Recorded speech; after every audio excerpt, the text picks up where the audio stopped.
This is target number 6. Here we have a pretty nice diagram that's not provided. I drew this in there to speed up the time, but you're supposed to do this yourself on the test, and this is how you this is what your diagram should look like. Triangle ABC has side lengths AB equals 7, BC equals 8, and CA equals 9. Points D and E lie on the extension of BC such that triangle ADE is equilateral, with D lying outside of BC. The circumcircle of triangle ADE intersects line AC at point F not equal to A. Compute AF over AC, express your answer as a common fraction.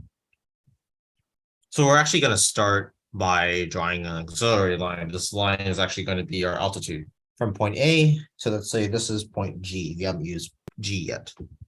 Note that we have two triangles that share the same altitude, the equilateral triangle and triangle ABC. And we can actually find this height numerically by using Heron's formula. We know all the lengths of triangle ABC, and we know the heights are shared between the two triangles given to us. And so we can find that easily. Heron's formula requires us to find the semiperimeter. The semiperimeter is the sum of all the sides divided by 2.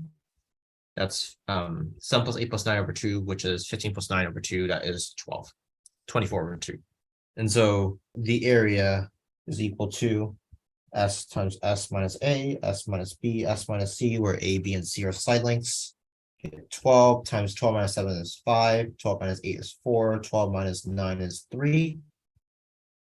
We see that 4 by 3 is 12, so we can move a 12 out.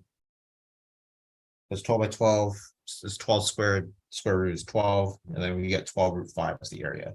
But we know the area is also equal to BC times AG over 2, which is 8H over 2. And so H is actually 12 root 5 over 4, and that is 3 root 5. Awesome. We know that that height is 3 root 5.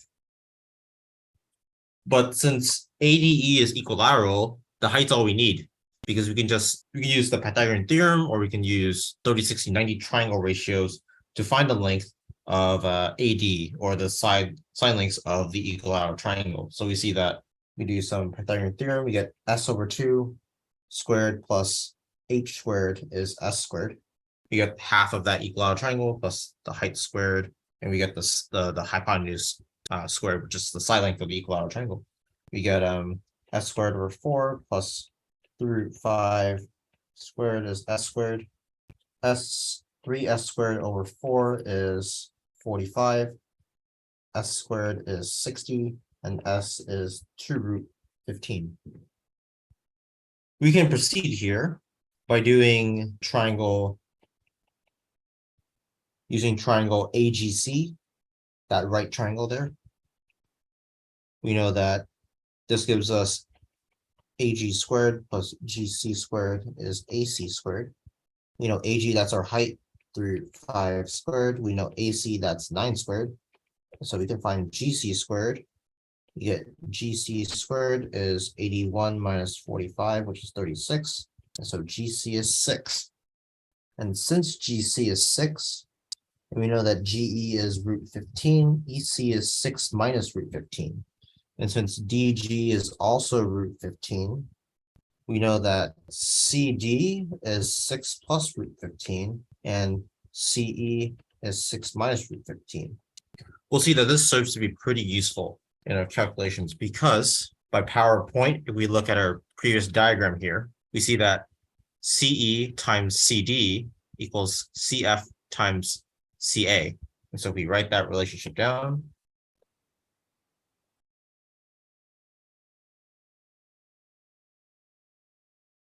we see that CE is going to be 6 minus root 15. And then CD is going to be 6 plus root 15, or 6 minus root 15 plus the side length of the equilateral triangle is 2 root 15. That equals CF. That is our unknown. But then CA is known, that's 9. And so CF is going to be 6 squared minus root 15 squared, that's 21. So we get 21 over 9, which is 7 over 3.